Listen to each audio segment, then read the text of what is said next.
Halo semuanya, kembali lagi di channel Raja Galba ya. Nah, di video kali ini saya ingin membongkar tentang penagihan-penagihan yang dilakukan DC pinjol terhadap nasabah pinjaman online yang ada di Indonesia ini. Ya, hari ini ingin saya bongkar dan Anda pun wajib nonton video ini agar galbay Anda itu makin mantep, makin teteg gitu ya, ibarat ibarat paku itu nggak bisa dicongkel gitu kan, tetep gitu. Waduh, ya langsung saja ya kita bahas. Nah, di sini saya sudah ada di websitenya Adapundi dan saya menemukan hal yang sangat menarik sekali.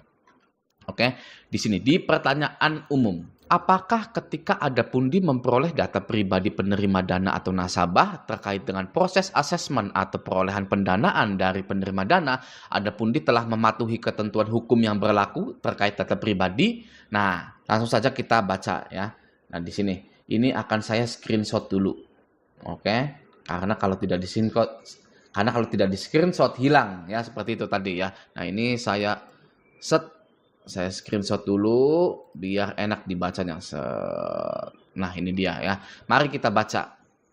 Nah, jawabannya Adapundi telah mematuhi ketentuan hukum yang berlaku terkait data pribadi dengan meminta izin terlebih dahulu pada calon nasabah atau penerima dana yang hendak mengajukan hutang atau pendanaan dengan cara menerbitkan kebijakan data privasi yang disetujui calon penerima dana sebagai syarat pengajuan pendanaan atau hutang dan mengajukan permohonan untuk mendapat pendanaan.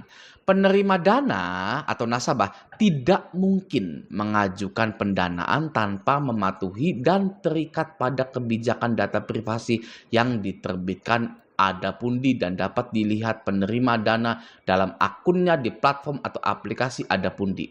Nah, kita berhenti sampai sini dulu. Nah, ini akan saya bongkar di sini ya. Jadi, Adapundi bilang penerima dana atau nasabah tidak mungkin mengajukan pendanaan atau mengajukan hutang tanpa mematuhi dan terikat pada kebijakan data privasi yang diterbitkan Adapundi. Gitu ya. Yang artinya Anda itu tidak mungkin bisa melakukan fraud atau pemalsuan ketika mengajukan hutang di Adapundi. Ya. Nah, yang terjadi pada penagihan-penagihan pinjol tidak hanya Adapundi, ya semua pinjol gitu. DC-DC dari semua pinjol itu selalu menyudutkan nasabah menggunakan tuduhan pemalsuan.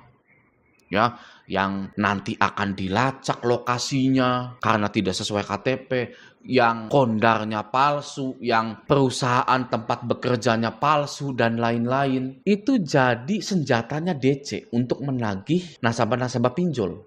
Ya, ada lagi. Karena ini pemalsuan, akan kami hadirkan kuasa hukum kami. Ya kan seperti itu ya. Anda melanggar pasal berlapis karena sudah gagal bayar. Nah, itu yang membuat nasabah-nasabah pinjol di Indonesia itu ada yang sampai mengakhiri hidupnya. Ya, uang hutang nggak seberapa tapi dituduhnya pasal berlapis, fraud, pemalsuan dan lain-lain. Nah, sedangkan kita acuannya di sini, gitu. Ini tidak hanya Adapundi saja, ini semua pinjol seperti ini pasti, gitu ya. Di sini kita acuannya penerima dana yang ini ya, penerima dana tidak mungkin mengajukan hutang tanpa mematuhi dan terikat pada kebijakannya Adapundi, gitu ya. Jadi nggak mungkin data Anda palsu bisa cair, KTP Anda palsu bisa cair. Ya, maksud saya di sini adalah jangan lagi takut kalau ada DC yang menyatakan bahwa Anda telah menipu. Anda telah pemalsuan data gitu ya. Itu waduh, nggak mungkin sama sekali ya. Karena semua pinjol pun pasti seperti ini. Penerima dana tidak mungkin mengajukan pendanaan tanpa mematuhi kebijakan data privasi dari pinjol terkait. Gitu ya. Jadi bullshit semuanya. Bullshit kalau ada DC yang bilang bahwa Anda itu pemalsuan, pindah rumah, KTP palsu, KK palsu gitu ya. Dan Anda pun boleh pindah rumah ya. Bukan berarti kabur ya. Anda tidak perlu pindah rumah gitu. Tapi misalkan Anda memang perlu pindah rumah yang tadinya ngontrak gitu kan, punya hutang di pinjol, lalu ngambil KPR gitu ya. Gitu ya. Terus Anda pindah ke rumah baru Anda, ya boleh-boleh saja, masa nggak boleh? Masa nggak boleh pindah ke rumah KPR Anda, harus ngontak terus di situ, biar DC-nya bisa ke situ gitu kan? Ya nggak mungkin, ya. sangat silly gitu kan, sangat lucu sekali kalau Anda nggak boleh pindah ke rumah Anda. Ya, jadi mulai dari sekarang stop takutnya, stop berpikiran yang aneh-aneh, berpikiran yang macem-macem, karena Anda hutang di pinjol itu telah mematuhi kebijakan dari pinjol tersebut. Ya, ibaratnya uang sudah dicairkan kok malah masa tiba-tiba ada fraud, kan nggak mungkin. Sebelum cair kemana aja gitu kan, surveinya bagaimana, verifikasinya bagaimana gitu ya. Jadi aman ya, Galbay di pinjol itu tidak ada yang namanya pasal berlapis, penipuan dan lain-lain gitu ya. Nah, sekarang saya ingin bahas satu lagi saja.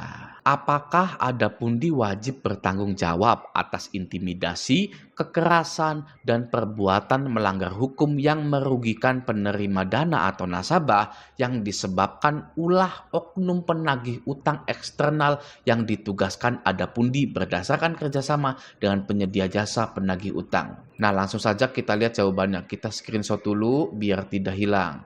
Nah, ini dia ya. Jadi apakah ada pundi bertanggung jawab jika ada DCWA yang beringas, yang mengintimidasi gitu kan?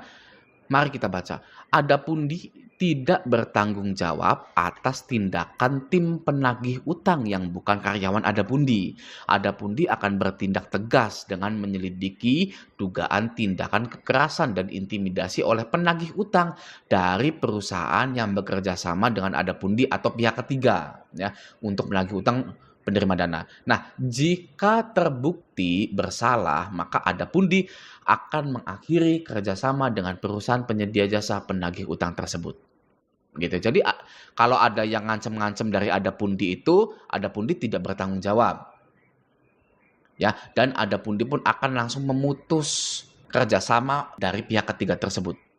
Ya, nah ini pun berlaku terhadap semua pinjol yang ada di Indonesia, tidak hanya ada pundi saja sebenarnya gitu ya. Kebetulan saya ya. Nah, jadi solusinya dari Raja Galbay, Anda tidak perlu meladeni penagihan-penagihan DC-DC tersebut. Karena Anda tidak tahu ini pihak ketiga, ini asli dari ada pundinya atau tidak. Gitu. Anda tidak tahu, ya kan? Maka dari itu, kalau ada penagihan dari DC pinjol yang masuk, entah dari ada pundi, aku laku, kredivo, apapun gitu ya, itu abaikan. Karena semua perusahaan pinjol itu tidak akan bertanggung jawab atas tindakan penagih utang yang melanggar hukum. Ya, jadi misalkan Anda menjadi korban, ya kantor pinjolnya ini tidak bertanggung jawab. Itu tanggung jawab dari pihak ketiga. Bingung kan? Ya, ini pihak ketiga atau pihak ada pundi atau pihak aku laku beneran, bingung kan? Nah, masih mending jangan diladeni.